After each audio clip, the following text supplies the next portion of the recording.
Bem-vindo a bordo. Seus amigos microbianos, do nascimento à morte. Em algum ponto de uma bela ilha grega no mar Egeu, nasce um menino de parto normal, em casa. Durante os primeiros anos de vida, ele é amamentado no peito. Na fase de crescimento, não desfruta da maioria dos confortos da vida americana moderna. Fast food, sucos de frutas e refrigerantes são quase desconhecidos para ele. Suas refeições consistem, basicamente, em legumes colhidos na horta da família, peixes e carnes da região, iogurte caseiro, nozes e sementes e muito azeite de oliva. Ele passa a infância indo à escola do bairro e ajudando os pais no sítio, onde plantam verduras, ervas para o chá e uvas para o vinho. O ar é limpo, sem poluição. Quando ele adoece, os pais lhe dão uma colher de mel de produção local, pois nem sempre há antibióticos à disposição. Ele nunca terá diagnóstico de autismo, asma ou transtorno de déficit de atenção e hiperatividade. Ele se mantém esguio e em boa forma, uma vez que a atividade física é constante. À noite, as famílias não ficam sentadas diante do sofá, o tempo todo interagem com os vizinhos e saem para dançar. Trata-se de um menino que provavelmente nunca sofrerá nenhum transtorno cerebral grave, como depressão ou Alzheimer. Na verdade, é provável que ele viva muitos anos, porque sua ilha, Icaria, abriga o mais alto índice de nonagenários do planeta, lá, cerca de 1 em cada 3 habitantes chega à 10ª década de vida em robusta saúde física e mental. Lá também há 20% menos casos de câncer, metade do índice de problemas cardíacos e quase nenhum caso de demência. Vamos agora para uma cidade qualquer dos Estados Unidos, onde nasce uma menina. Decidiu-se que ela virá ao mundo por cesariana e que não será amamentada no peito. Na infância, ela sofre múltiplas infecções, de otites crônicas a sinusite e amidalites, para as quais se receitam antibióticos, até para resfriados comuns ela toma antibióticos. Embora ela tenha acesso ao que de melhor existe no mundo para a nutrição, sua dieta é invadida por alimentos processados, açúcares refinados e gorduras vegetais que fazem mal. Aos 6 anos de idade ela sofre de sobrepeso e tem um diagnóstico de pré-diabetes. Ela cresce sabendo tudo de aparelhos eletrônicos e passa a maior parte da infância numa escola exigente. Mas a essa altura toma remédios contra a ansiedade, sofre de transtornos de comportamento e passa por dificuldades cada vez maiores na escola, devido à incapacidade de se concentrar.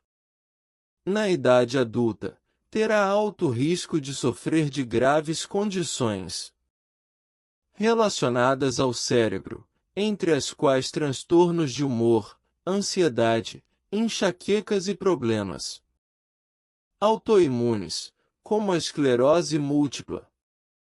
E na velhice ela pode se ver diante das doenças de Parkinson e Alzheimer.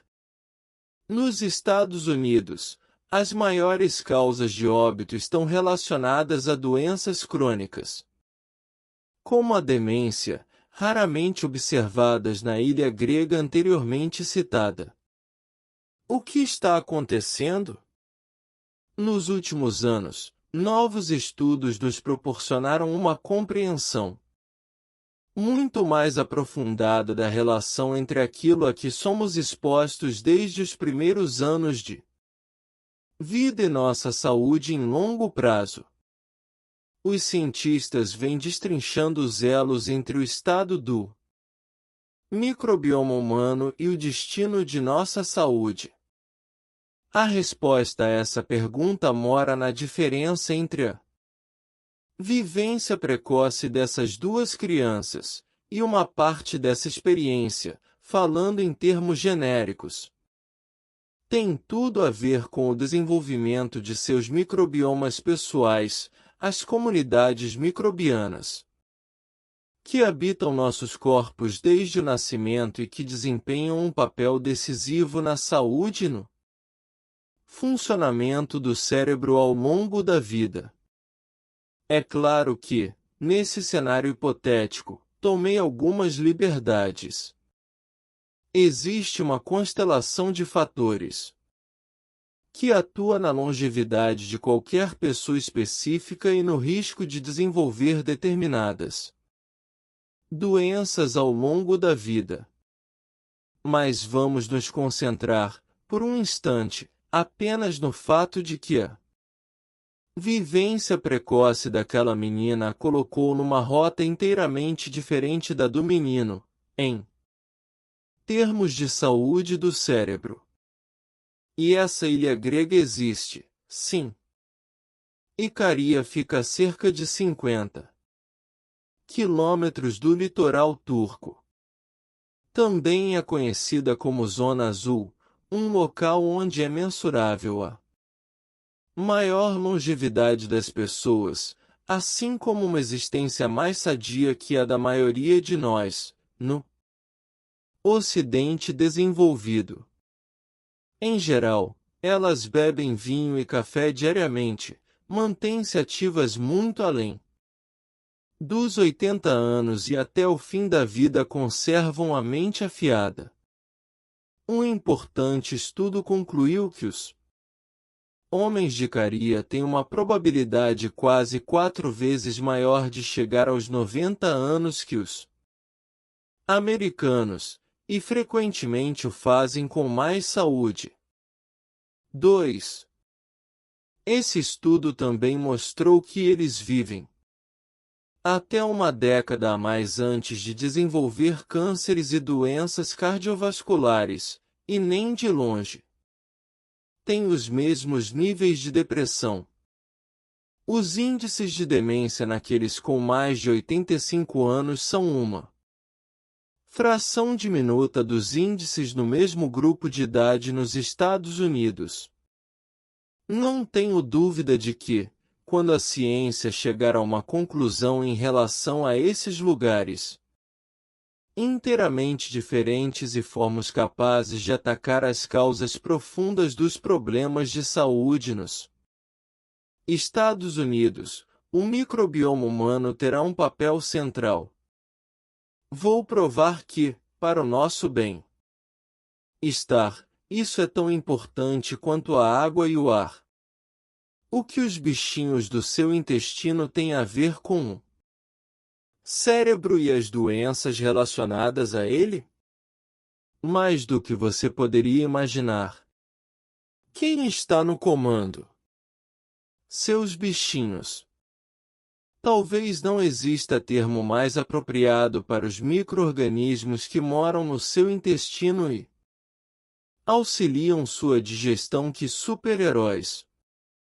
Embora se estime que pelo menos 10.000 diferentes espécies coabitam o intestino humano, alguns especialistas afirmam que esse número pode passar de 35.000. 3.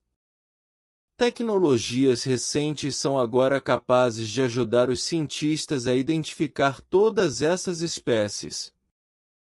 Muitas delas impossíveis de criar em culturas de laboratório com os métodos tradicionais.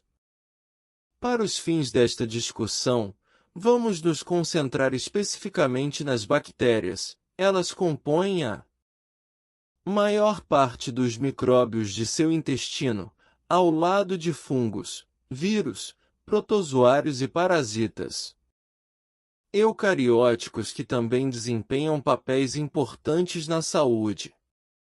Em grande parte, as bactérias são os protagonistas na colaboração com sua fisiologia e, sobretudo, sua neurologia. Juntas, as bactérias do seu intestino pesariam 1 ou 2 quilos, aproximadamente o mesmo peso do seu cérebro. Nada menos que metade do peso de suas fezes é composta de bactérias descartadas. 4. Se você pensar nos seus tempos de ensino médio, nas aulas sobre o sistema digestivo, lembrará que aprendeu como ele quebra os alimentos em nutrientes, que são absorvidos. Você estudou os ácidos estomacais e as enzimas, assim como os hormônios que ajudam a controlar esse processo. Talvez tenha tido que decorar o passo a passo de um naco comum de comida, da boca ao ânus. Talvez até tenha aprendido como a glicose, a molécula do açúcar, entra nas células e é usada como forma de energia. Mas talvez nunca tenha ouvido falar desse verdadeiro ecossistema que mora dentro de seu trato digestivo e praticamente comanda todas as funções corporais. Você não fez prova sobre as bactérias do intestino, cujo DNA pode ter um impacto muito maior sobre a sua saúde do que o seu próprio DNA. Sei que é quase impossível de acreditar. Sou maluco, como ficção científica. Mas as pesquisas são claras. Os bichinhos do seu intestino podem muito bem ser considerados um órgão propriamente dito. E são tão vitais para a sua saúde quanto seu coração, seus pulmões, seu fígado e seu cérebro. As descobertas científicas mais recentes nos mostram que a flora intestinal que adotou como lar as delicadas dobras de suas paredes intestinais. Item. Auxilia a digestão e a absorção de nutrientes. Item. Cria uma barreira física contra invasores em potencial, como as bactérias do mal, a flora patogênica, vírus nocivos e parasitas prejudiciais à saúde. Alguns tipos de bactéria têm filamentos capilares que as ajudam a nadar. Estudos recentes mostraram que os flagelos, nome dado a esses filamentos, são capazes de deter a ação de um rotavírus estomacal fatal. 5. Item. Atua como uma máquina desintoxicante. Os bichinhos do intestino desempenham um papel na prevenção de infecções e servem como linha de defesa contra diversas toxinas que alcançam o intestino. Na verdade, por neutralizarem muitas toxinas presentes nos alimentos, podem ser considerados uma espécie de segundo fígado. Por isso, ao reduzir o número de bactérias do bem em seu intestino, você sobrecarrega o fígado. Item. Influencia profundamente a resposta do sistema imunológico. Ao contrário do que se poderia crer, o intestino é o principal órgão do sistema imunológico.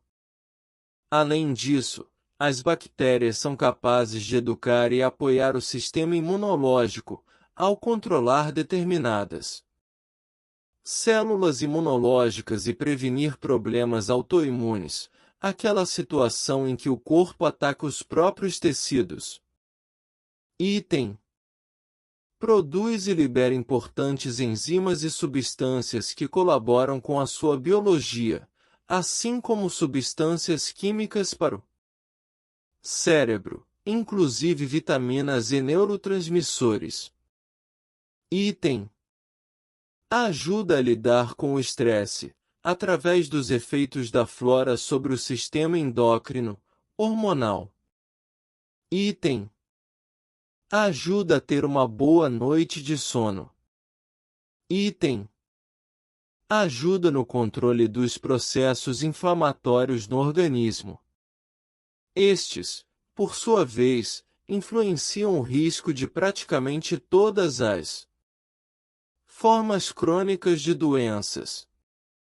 Fica claro que as bactérias do bem no intestino saudável não são invasoras que desfrutam de alojamento e boa alimentação. Elas influenciam não apenas o risco de transtornos cerebrais, doenças mentais, mas também o de câncer, asma, alergias alimentares, condições metabólicas como diabetes e obesidade, e doenças autoimunes provocadas por sua influência direta ou indireta sobre vários órgãos e sistemas. Em poucas palavras, elas estão no comando da sua saúde. Algumas bactérias são moradoras mais ou menos permanentes, formam colônias de longa duração. Outras são passageiras, mas mesmo essas exercem importante influência. As bactérias passageiras viajam através do trato digestivo humano e, conforme seu tipo ou suas características próprias, também atuam sobre o estado geral de saúde. Mas, em vez de estabelecer residência fixa, criam pequenas colônias durante breves períodos, antes de serem eliminadas ou de morrerem. Durante essa residência temporária, porém, realizam um grande número de tarefas necessárias. Algumas das substâncias que produzem são cruciais para a saúde e o bem-estar das bactérias residentes, e, por extensão, de nossa saúde e bem-estar. O amigo definitivo da mente. Embora adquirir uma compreensão plena da conexão entre o intestino e o cérebro exige o estudo ativo de imunologia, patologia, neurologia e endocrinologia, farei aqui algumas simplificações. Você aumentará e reforçará sua base de conhecimento com a leitura dos próximos capítulos. Lembre-se da última vez em que você sentiu mal-estar estomacal por estar nervoso, ansioso, amedrontado ou talvez até extremamente empolgado. Pode ter sido antes de fazer uma prova importante, de falar em público ou de se casar. Os cientistas estão começando a descobrir que a relação íntima entre o intestino e o cérebro é, na verdade, de mão dupla, assim como o cérebro pode lhe provocar um aperto no estômago, seu intestino pode transmitir ao sistema nervoso estados de tranquilidade ou de alarme. O nervo vago, o mais longo dos 12 nervos cranianos, é o canal de informação primário entre centenas de milhões de células nervosas no nosso sistema nervoso intestinal e no nosso sistema nervoso central. Também chamado de nervo craniano X, estende-se do tronco cerebral ao abdômen, comandando diversos processos orgânicos que não controlamos conscientemente. Eles incluem tarefas importantes, como manter o batimento cardíaco e controlar a digestão. Ocorre que a População de bactérias no intestino afeta diretamente o estímulo e o funcionamento das células ao longo do nervo vago. Alguns dos micróbios do intestino podem até liberar mensagens químicas, da mesma forma que os neurônios, que se comunicam com o cérebro numa linguagem própria por meio do nervo vago. Quando se pensa em sistema nervoso, provavelmente a imagem que se forma é a do cérebro e da medula espinhal. Mas esse é apenas o sistema nervoso central. Também é preciso levar em conta o sistema nervoso intestinal ou entérico, intrínseco ao trato gastrointestinal. Os sistemas nervosos central e entérico são formados a partir do mesmo tecido durante o desenvolvimento do feto e conectados por meio do nervo vago.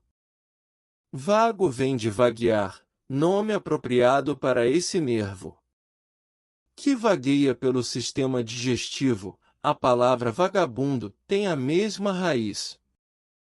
Os neurônios do intestino são tão inumeráveis que muitos cientistas passaram a chamá-los, globalmente, de segundo cérebro.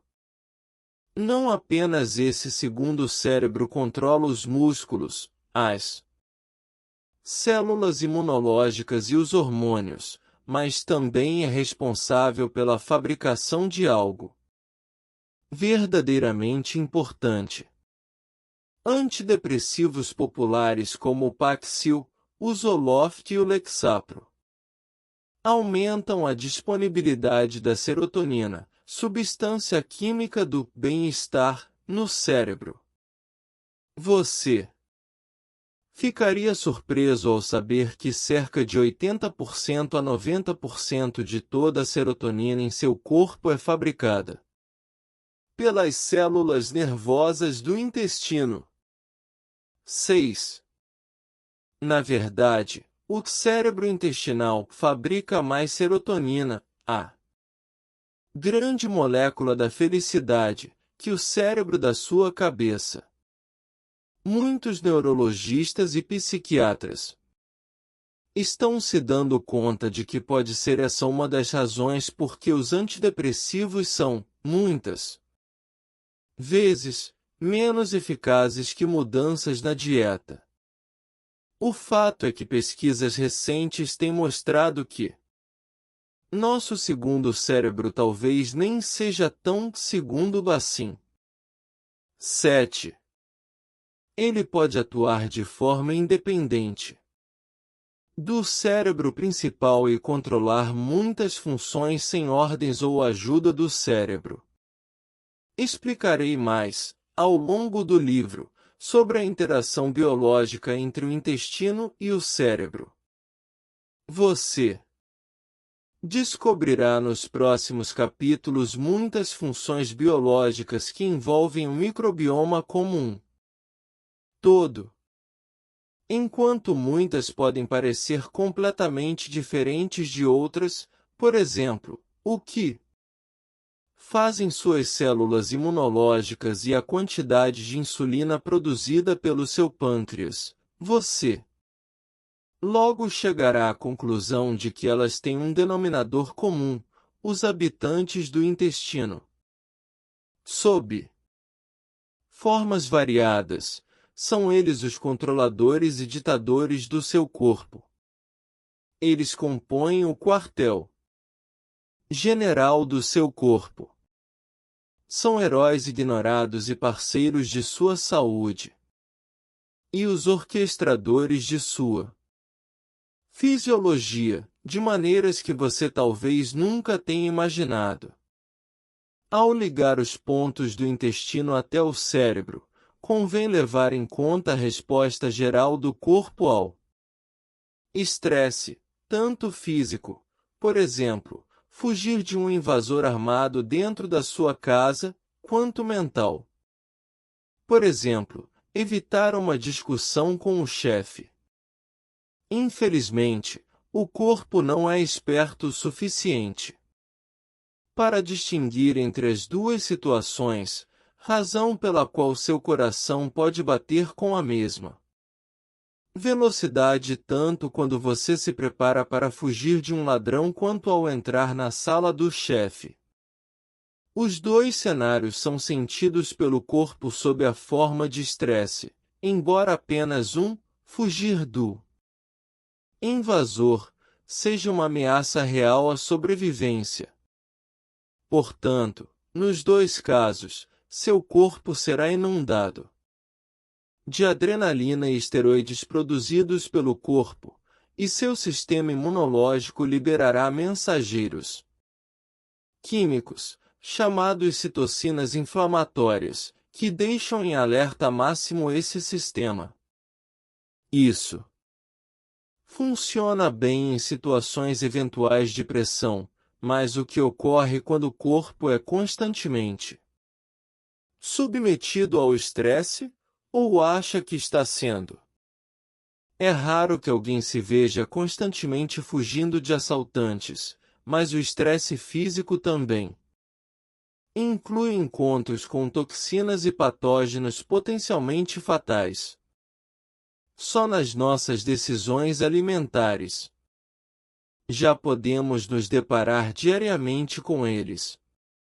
Embora o corpo não precise chegar a um estado de lutar ou correr, com coração acelerado, ao encontrar uma substância ou um ingrediente que não aprecia, é quase certo que ele terá uma resposta imunológica. E a atividade imune crônica e o processo inflamatório resultantes desse encontro podem levar a doenças crônicas, de problemas cardíacos e cerebrais, como Parkinson, esclerose múltipla, depressão e demência, a transtornos autoimunes, colite ulcerativa e câncer. Vamos explorar em maiores detalhes esse processo no próximo capítulo, mas por enquanto basta saber que todas as formas de doenças encontram suas raízes em processos inflamatórios fora de controle e que seu sistema imunológico controla os processos inflamatórios. Mas onde o microbioma entra nisso? Ele regula ou gerencia a resposta imunológica. Ao fazê-lo, participa da história do processo inflamatório em seu corpo. Vou explicar um pouco mais esse ponto. Embora todos nós estejamos sob a constante ameaça de substâncias químicas e germes prejudiciais à saúde, dispomos de um ótimo sistema de defesa, a imunidade. Quando o sistema imunológico está comprometido, nos tornamos presas fáceis de um grande número de possíveis agentes causadores de doenças. Sem um sistema imunológico que opere apropriadamente, uma ocorrência tão banal quanto uma picada de mosquito pode, em teoria, ser fatal. E para além de eventos externos, como picadas de insetos, cada parte de nosso corpo é colonizada, a cada instante, por um certo número de organismos potencialmente perigosos que, não fosse o funcionamento adequado do nosso sistema imunológico, poderiam facilmente nos levar à morte. Ao mesmo tempo, é importante entender que o sistema imunológico opera de maneira ideal quando está em equilíbrio. Um sistema imunológico hiperativo pode levar a complicações, como as alergias, em casos graves. Pode reagir de forma tão violenta que leva a um choque anafilático, uma reação extrema, que pode ser fatal. Além disso, quando o sistema imunológico é enganado, pode não reconhecer proteínas normais do corpo como parte de si e rebelar-se contra elas. Esse é o mecanismo básico das doenças autoimunes, que costumam ser tratadas com pesadas drogas imunossupressoras, que podem ter efeitos colaterais importantes. Um deles, e não dos menos importantes, é alterar a variedade de bactérias no intestino. Quando um transplantado rejeita um órgão que deveria salvar sua vida, a culpa é do sistema imunológico. E é o sistema imunológico que ajuda o corpo a reconhecer e eliminar células cancerosas, processo que está ocorrendo neste exato momento dentro do seu corpo. O intestino tem seu próprio sistema imunológico, o tecido linfóide associado ao intestino. GAL. Na sigla em inglês. Ele representa 70% a 80% de todo o sistema imunológico do corpo humano. Isso diz muito a respeito da importância e da vulnerabilidade do intestino. Se aquilo que ocorre no intestino não fosse tão crucial à existência, não haveria necessidade da presença da maior parte de seu sistema imunológico para vigiar e proteger a vida. A razão pela qual a maior parte de seu sistema imunológico atua no intestino é simples: a parede intestinal é a fronteira com o mundo exterior. Além da pele, é nela que seu corpo tem a maior probabilidade de encontrar materiais e organismos estranhos. E ela está em comunicação permanente com as demais células do sistema imunológico no corpo. Caso encontre no intestino uma substância problemática, alerta o restante do sistema imunológico para que fique em prontidão. Um dos temas gerais que você encontrará ao longo deste livro é a importância de manter a integridade da delicada parede intestinal, cuja espessura é de apenas uma célula. Ela precisa permanecer intacta ao atuar como condutor de sinais entre as bactérias do intestino e as células do sistema imunológico, que ficam logo ali, do outro lado. Como disse o Dr. Alessio Fasano, de Harvard, que deu uma palestra sobre o assunto em uma conferência de 2014, a qual compareci, dedicada integralmente à ciência do microbioma, essas células imunológicas que recebem sinais das bactérias do intestino dão a primeira resposta do corpo. Por sua vez, as bactérias do intestino mantêm o sistema imunológico vigilante, mas não em modo de defesa total. Elas monitoram e educam o sistema imunológico. Isso acaba ajudando a prevenir que o sistema imunológico do intestino reaja de forma inadequada a alimentos e desencadeie reações autoimunes. Nos próximos capítulos, veremos o papel crucial do tecido linfóide associado ao intestino na preservação da saúde geral de seu corpo. Ele é o exército do corpo, em guarda contra quaisquer ameaças que entram pelo tubo intestinal e podem ter um impacto negativo sobre o corpo, até chegarem ao cérebro. Pesquisas feitas tanto com animais quanto com seres humanos mostram que bactérias intestinais nocivas ou patogênicas podem provocar doenças, mas não apenas por estarem associadas a condições específicas. Sabemos, por exemplo, que a Helicobacter pylori é responsável pelo Aparecimento de úlceras.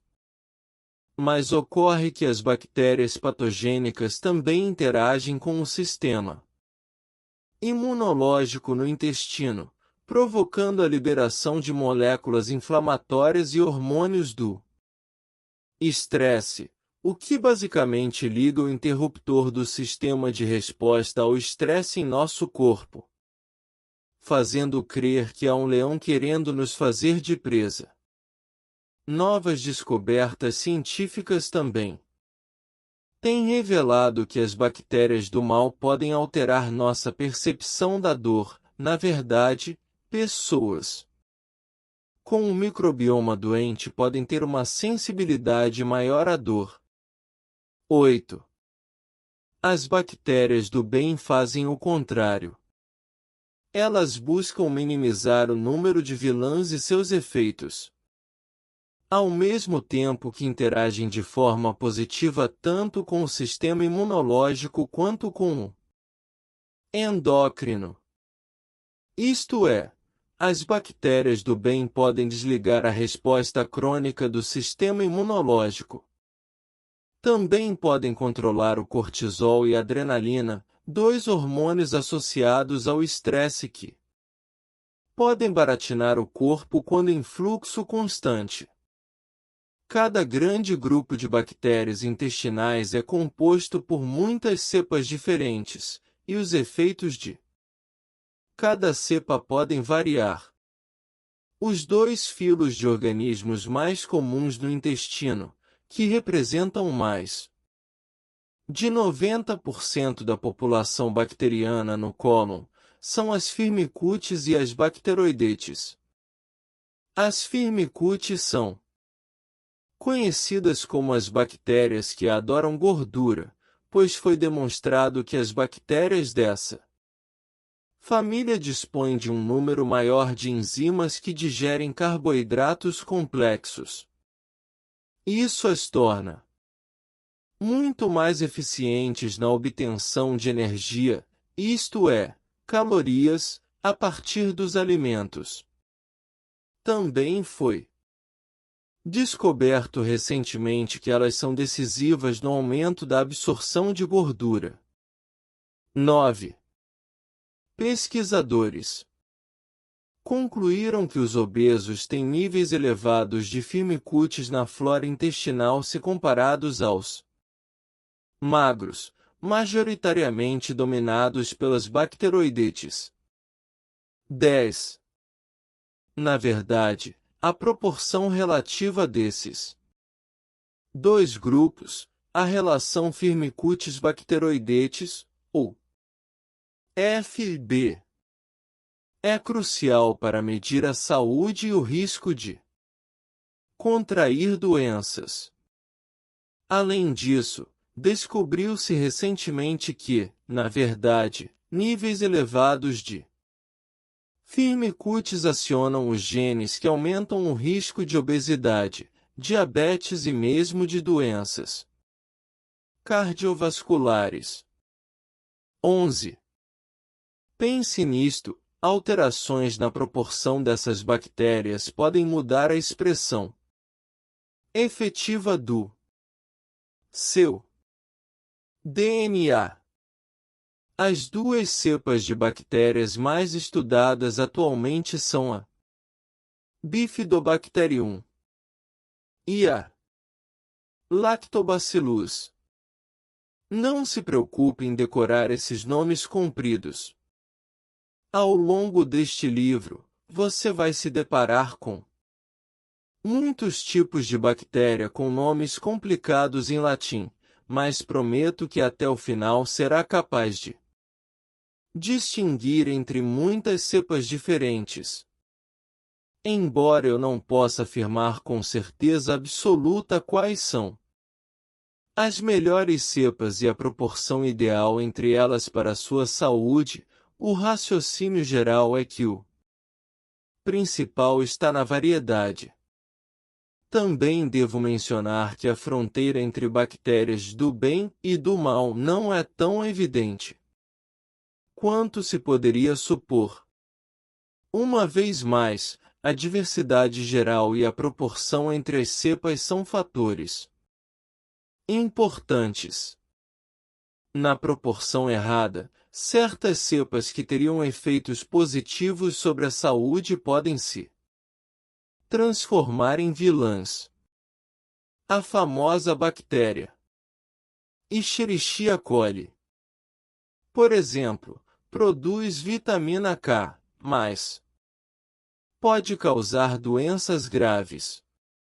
A Helicobacter pylori, bactéria que, como mencionei há pouco, provoca úlceras pépticas, também ajuda a regular positivamente o apetite, impedindo que você coma demais. Para citar mais um exemplo, pense na Clostridium difficile, uma cepa de bactérias que, ao crescer desordenadamente, pode levar a infecções perigosas à vida. Trata-se de uma doença caracterizada por intensa diarreia, que ainda mata cerca de 14 mil americanos todos os anos. Nas duas últimas décadas, os casos de infecção por C. difficile tiveram um grande aumento. 12. Entre 1993 e 2005, triplicou o número de casos entre adultos hospitalizados. Entre 2001 e 2005, esse número mais que dobrou.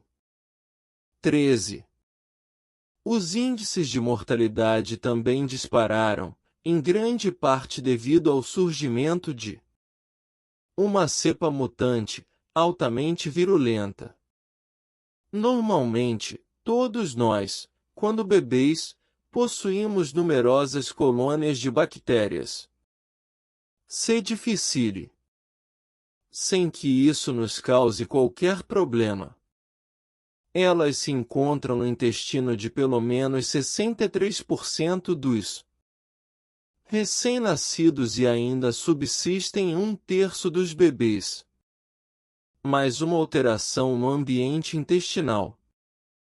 Por exemplo, o uso excessivo de certos antibióticos pode desencadear o crescimento excessivo dessas bactérias, provocando uma doença grave.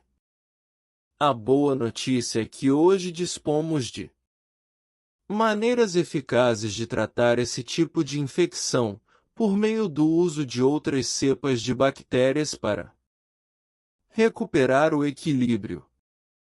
Nos próximos capítulos, você vai saber mais a respeito do microbioma e de sua relação com o sistema imunológico e o cérebro. Mas é um bom momento para passar a seguinte pergunta: qual a origem de nossos irmãos microbianos? Em outras palavras, como eles se tornaram parte de nós? Você nasceu com ele, por assim dizer. Muito daquilo que sabemos a respeito do microbioma provém do estudo dos chamados camundongos assépticos. Trata-se de roedores que sofreram alterações de modo a não possuir nenhuma bactéria no intestino, o que permite aos cientistas estudar os efeitos da falta de micróbios nesses animais, ou, inversamente, expô-los a certas cepas e ver o que acontece. Estudos mostraram, por exemplo, que os ratos de laboratório assépticos sofrem de ansiedade aguda, incapacidade de lidar com o estresse, inflamações crônicas generalizadas e do intestino em níveis mais baixos de um importante hormônio de crescimento cerebral chamado BDNF, fator neurotrófico derivado do cérebro. 14. Mas esses sintomas podem ser revertidos quando os ratos são alimentados com uma dieta rica em Lactobacillus helveticus ou Bifidobacterium longum. 2 probióticos comuns, isto é, bactérias benéficas. Acredita-se que houve um momento em que nenhum de nós tinha germes, quando estávamos no útero materno, um ambiente relativamente estéril. Creio que essa ideia será contestada em breve, pois novos estudos sugerem que o feto pode ser exposto in útero aos micróbios através da placenta, e que o microbioma, na verdade, já tem início aí.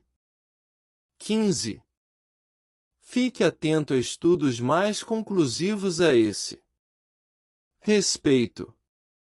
O conhecimento atual afirma que, no momento em que passamos pelo canal de parto e somos expostos aos organismos da vagina, nosso microbioma começa a se desenvolver.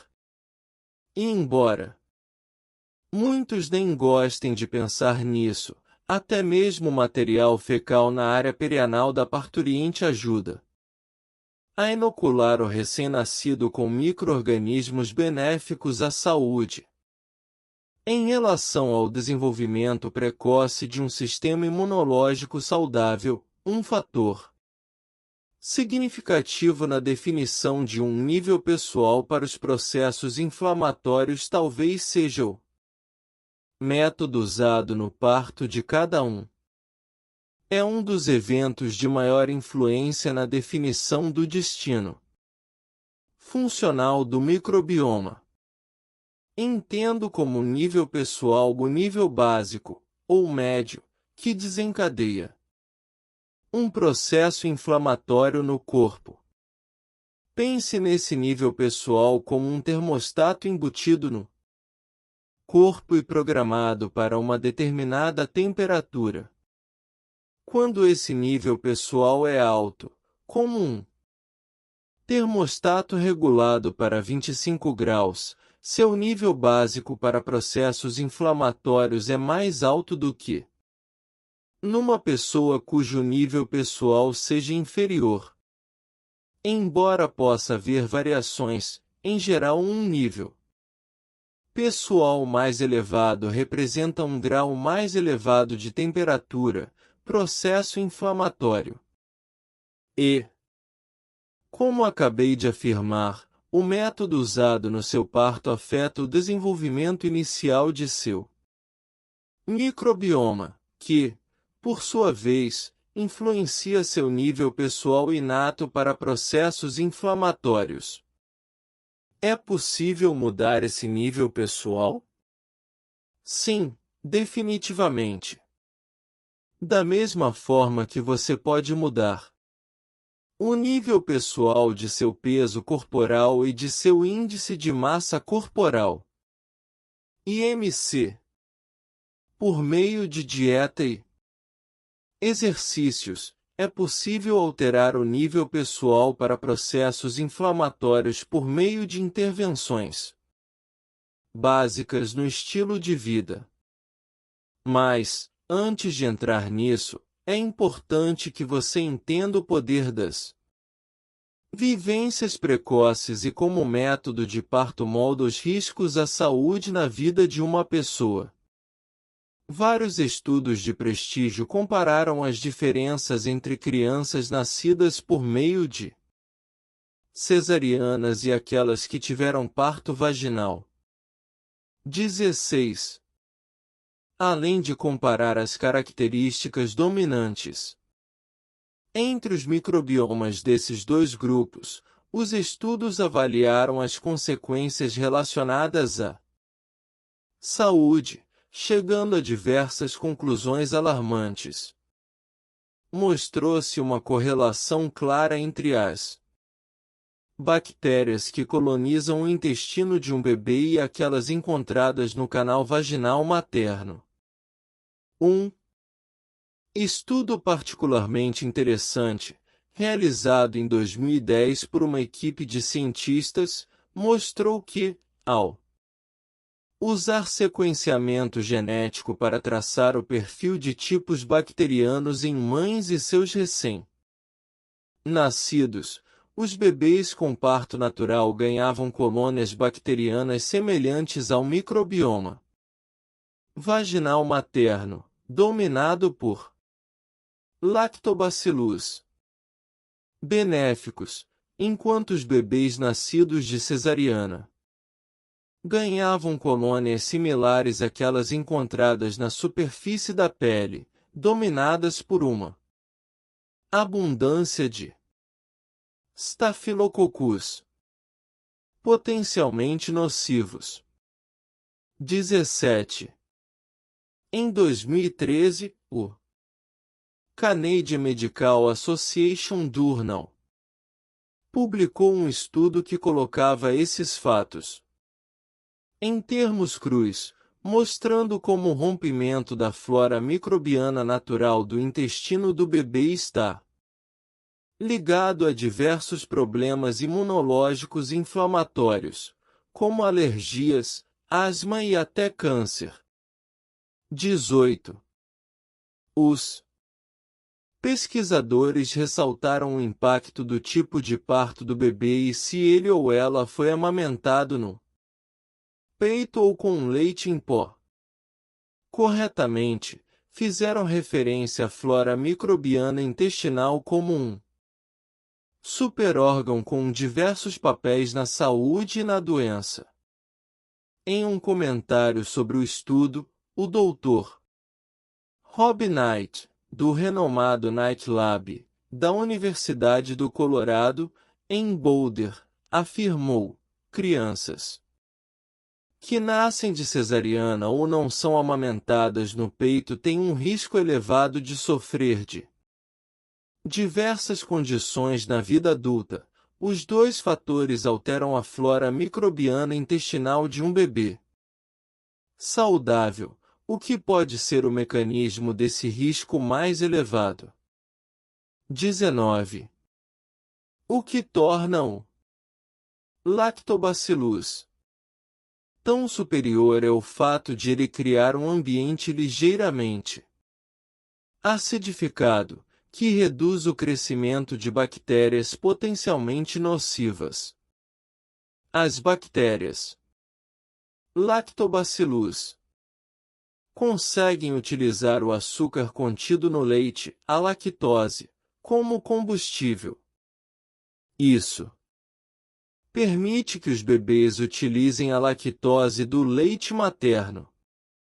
Em sua grande maioria, os bebês nascidos de cesarianas não receberam uma quantidade abundante de Lactobacillus. Em vez disso, tiveram uma exposição maior àquilo que espreita nas salas de cirurgia e nas mãos dos médicos e das enfermeiras. Bactérias cutâneas em que tendem a prevalecer as espécies que não proporcionam muitos benefícios. Além disso, como conta o Dr. Martin Blaser em seu esplêndido livro Missing Microbes, Micróbios Desaparecidos, praticamente todas as mulheres americanas recebem antibióticos ao passar por cesarianas, o que faz com que os bebês nascidos de parto cirúrgico já comecem a vida expostos a um antibiótico poderoso, um duplo infortúnio. 20. O Dr. Blaser, diretor do programa do microbioma da Universidade de Nova York, acrescenta que 1/3 dos bebês que nascem atualmente nos Estados Unidos vêm ao mundo por meio de cesarianas, o que significa um aumento de 50% desde 1996. A continuar essa tendência, em 2020, metade dos bebês americanos nascerá cirurgicamente. Aprecio a forma eloquente como Blaser coloca o problema. Os nomes chamativos das bactérias importam menos do que a ideia de que as populações microbianas iniciais encontradas nos bebês de cesariana não são as mesmas selecionadas por centenas de milhares de anos, ou talvez mais, de evolução do homem. 21. As pesquisas também provaram que bebês nascidos de parto normal têm níveis muito mais altos de bifidobactérias, um grupo de bactérias intestinais benéficas que ajudam as paredes do intestino a atingir a maturidade mais rapidamente. 22. Bebês nascidos em cirurgias, por sua vez, não têm esse tipo de bactéria do bem. Pode-se considerar o processo do parto como aquele que dá ao recém-nascido um conjunto de instruções para um início de vida saudável. É a última transmissão importante que o bebê recebe da mãe depois do período em útero. Ao bebê que chega via cesariana faltam algumas dessas instruções. E talvez ele nunca venha a recebê-las com precisão, seja de maneira artificial, por meio da amamentação materna ou da dieta. As estatísticas relativas às consequências do parto abdominal ou vaginal para a saúde são absolutamente espantosas. Eis um pequeno retrato do que pode representar o nascimento por cesariana, com base em uma extensa amostra populacional e estudos rigorosamente controlados. Item: risco 5 vezes maior de alergias. 23. Item: risco 3 vezes maior de TA. 24. Item: risco 2 vezes maior de autismo. 25. Item: risco 80% maior de doença celíaca. 26. Item: risco 50% maior de obesidade na idade adulta. E, como veremos adiante, a obesidade tem relação direta com um risco maior de demência. 27. Item: risco 70% maior de diabetes tipo 1. 28. E o diabetes mais que duplica o risco de demência. 29. Sejamos claros, cesarianas salvam vidas e são uma necessidade médica em certas situações. Mas a maior parte dos especialistas, inclusive parteiras domésticas e obstetras especializados em partos de alto risco, concorda que apenas uma fração dos partos exige cirurgia. Mesmo assim, essas operações muitas vezes são uma opção que vem sendo feita por mulheres americanas. 30. Em 2014, um novo estudo de abrangência nacional mostrou que 26% das mães americanas deram à luz via cesariana em 2001, e em 45% desses partos a cesariana não era considerada uma indicação médica. 31. Portanto, minha inquietação gira simplesmente em torno da tendência a optar pela cesariana por razões que não atendem necessariamente aos interesses do bebê nem da mãe. Dito isso, uma mulher grávida pode ter a ótima intenção de ter um parto normal e se deparar com circunstâncias imprevistas que exigem uma cesariana. De modo algum ela deve, nesse caso, sentir-se culpada ou recear estar comprometendo a saúde futura do filho. Mais adiante, neste livro, darei instruções claras, tanto para as gestantes quanto para aquelas que já deram à luz, sobre como compensar um parto cirúrgico. Pode-se fazer muita coisa para auxiliar o desenvolvimento do microbioma do recém-nascido, contrabalançando efeitos potencialmente negativos de intervenções médicas realizadas durante o parto. Embora seja natural supor que essa transferência de micróbios da mãe para o filho, pelo canal vaginal, seja exclusiva dos mamíferos, existem evidências de que outras espécies também transmitem seu legado microbiano aos descendentes, embora isso ocorra por meio de outros mecanismos. 32.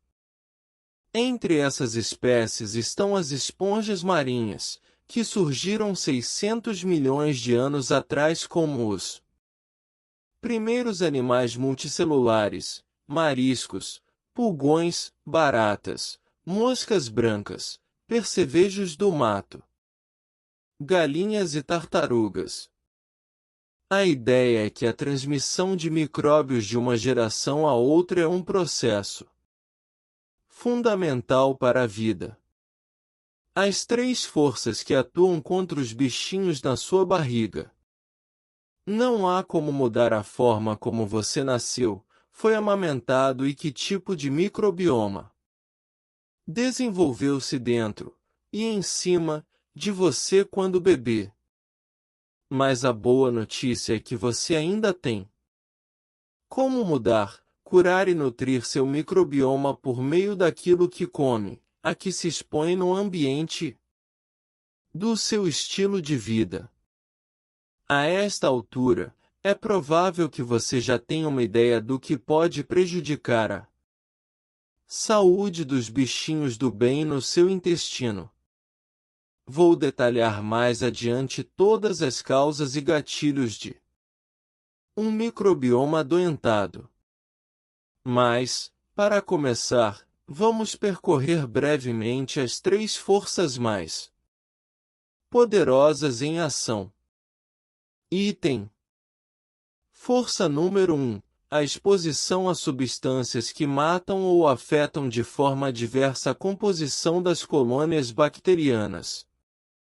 Entre elas estão substâncias de todo tipo, de produtos químicos do ambiente a determinados ingredientes de alimentos, por exemplo, açúcar e glúten, da água, por exemplo, cloro, e drogas como os antibióticos.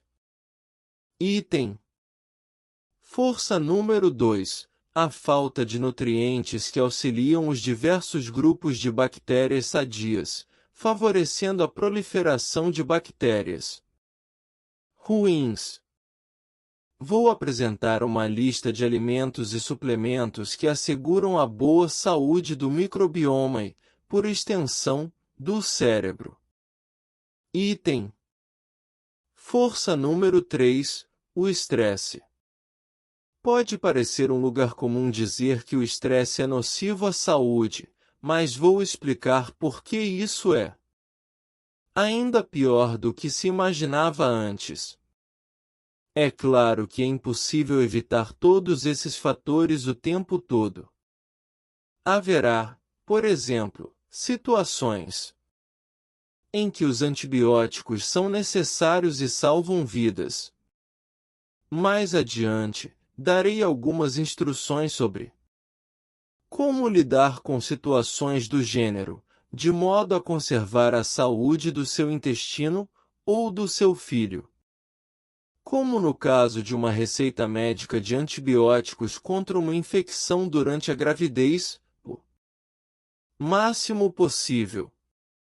Isto, por sua vez, ajudará a preservar a saúde e o funcionamento do seu cérebro. O segredo sujo sobre as pragas contemporâneas. Um dos temas deste livro é, por assim dizer, o poder da poeira. Em outras palavras, ser higiênico tem um imenso valor. Novas e surpreendentes pesquisas indicam uma relação entre nosso ambiente vital cada vez mais estéril e a incidência de doenças crônicas, de problemas cardíacos, transtornos autoimunes ao câncer e à demência. Na Faculdade de Medicina da Universidade de Stanford, um casal de pesquisadores, Erika e Justin Sonnenburg, cuida de um laboratório no Departamento de Microbiologia e Imunologia. O trabalho dele se concentra na compreensão das interações no interior do microbioma intestinal e entre as bactérias intestinais e seu hospedeiro humano. Eles estudam, especificamente, como a perda de diversidade de espécies microbianas na civilização ocidental, devido à dieta, ao uso de antibióticos e a ambientes excessivamente assépticos, pode explicar os índices crescentes de doenças ocidentais, que nem de longe são encontradas na mesma proporção em sociedades tradicionais e preponderantemente agrárias. Em um artigo recente, eles afirmam, de modo convincente, que podemos estar vivenciando uma incompatibilidade entre nosso DNA, que se manteve relativamente estável ao longo da história da humanidade, e nosso microbioma, que passou por alterações radicais em resposta a nosso estilo de vida contemporâneo. 33. Eles também chamam atenção para o fato de que nossa dieta ocidental, pobre em fibras vegetais que servem de combustível para as bactérias intestinais, resulta numa variedade menor de micróbios e subprodutos benéficos à saúde produzidos por essas bactérias ao metabolizar ou fermentar os alimentos. Estamos, em outras palavras, matando de fome nosso eu microbiano, o que pode ter consequências dramáticas para a saúde.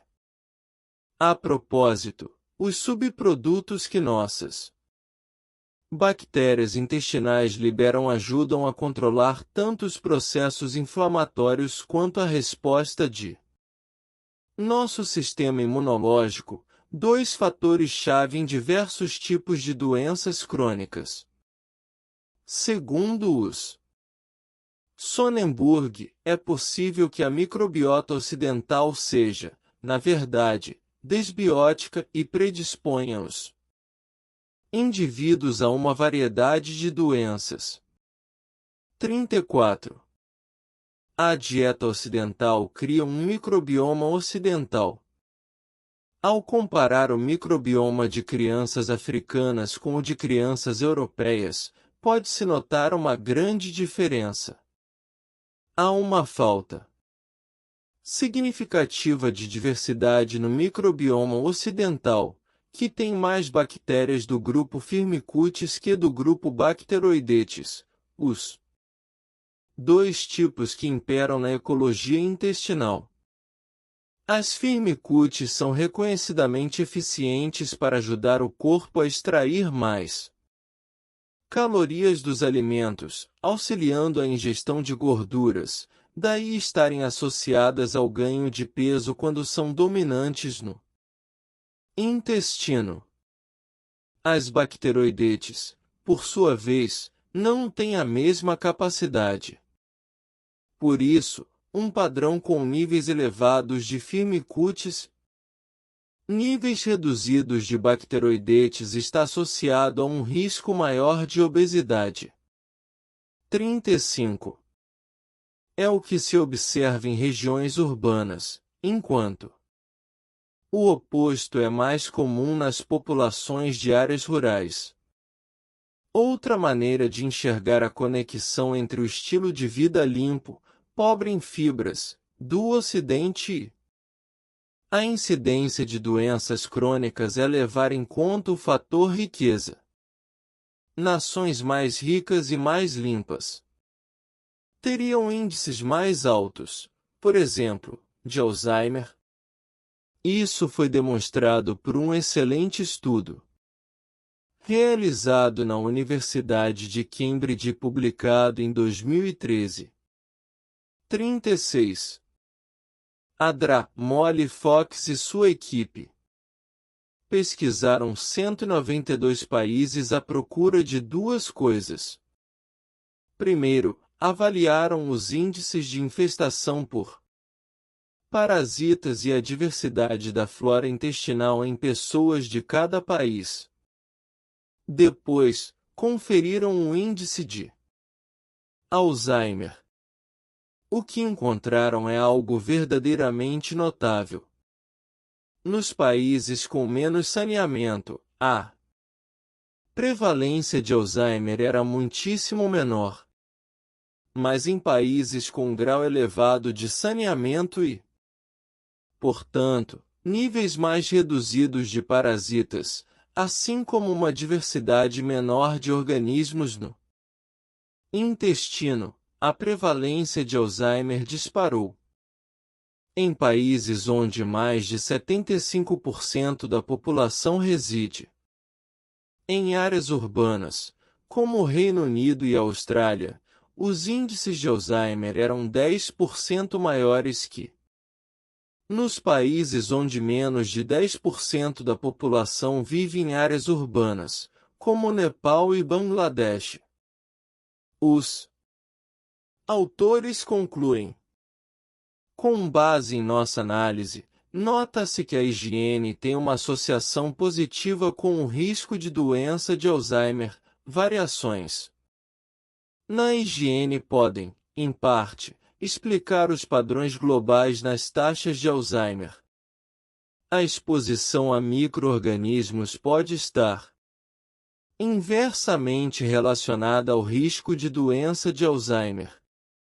Esses resultados podem ajudar a prever o fardo que o Alzheimer provocará nos países em desenvolvimento, onde a diversidade microbiana vem sofrendo rápida diminuição. Nas imagens a seguir, note como os países com índices mais altos de parasitas no primeiro gráfico, como o Quênia, aparecem no segundo gráfico como aqueles com os índices mais baixos da doença de Alzheimer. Pois bem, correlações, como a encontrada nesse estudo, não indicam necessariamente relação de causa e efeito. O fato de atenção à higiene estar fortemente associada a um risco maior de Alzheimer não quer dizer necessariamente que os índices de Alzheimer aumentam. Há muitas variáveis em jogo quando se trata do desenvolvimento de uma determinada doença ou da incidência de certas doenças em diferentes países. Mas, dito isso, é preciso reconhecer que as evidências aumentam continuamente, a ponto de tornar difícil ignorar correlações tão fortes e consistentes. É empírico, mas um raciocínio dedutivo nos leva pelo menos a avaliar a possibilidade de que nosso microbioma tem um grande peso no risco de diversas doenças crônicas. Isso também nos obriga a fazer a mesma pergunta que o Dr. Justin Sonnenberg: até que ponto as bactérias têm influência sobre nós? Os seres humanos não passariam de simples veículos sofisticados para a propagação de micróbios. 37. Boa pergunta, sem dúvida. O fato inelutável é que evoluímos durante milhões de anos com esses micro-organismos. Eles são parte integrante de nossa sobrevivência, tanto quanto nossas próprias células. Nossa vida e nossa saúde necessitam deles. Infelizmente, temos desrespeitado a flora intestinal. Ela desempenha um papel vital, sob condições complicadas. É hora de lhe dar o devido reconhecimento e cuidar dela como merece. Só então seremos capazes de progredir de forma séria e significativa na luta contra os males modernos que nos afligem.